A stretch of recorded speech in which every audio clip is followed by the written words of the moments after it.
জান্নাতে যেতে হলে 100তে কত নাম্বার পেতে হবে?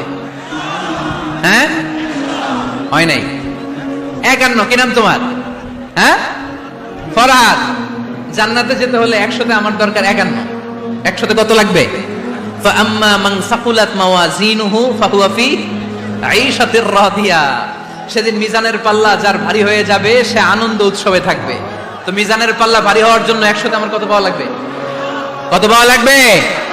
51 পেলেই হয়ে যাবে। এজন্য আল্লাহ বলছেন লিয়াবলুয়াকুম আইয়ুকুম আহসানু আমালা। যেটাই করবে ভালোভাবে করবে। আল্লাহ এটা পরীক্ষা করতে চান যে আমরা ভালোভাবে কে কতটুকু আমল করেছি। যারা আরবি বুঝেন আলেম ওলামা আপনারা জানেন এখানে আল্লাহ বলেননি লিয়াবলুয়াকুম আইয়ুকুম আকসারু আমালা। আল্লাহ এটা দেখতে চান যে তোমাদের মধ্যে থেকে কে বেশি আমল করে। এটা বলছে আল্লাহ? বলে নাই। আল্লাহ বলেছে লিয়াবলুয়াকুম আইয়ুকুম আহসানু আমালা, যে ভালো করে করে। এজন্য আমরা যাই করি না কেন কি করে করব?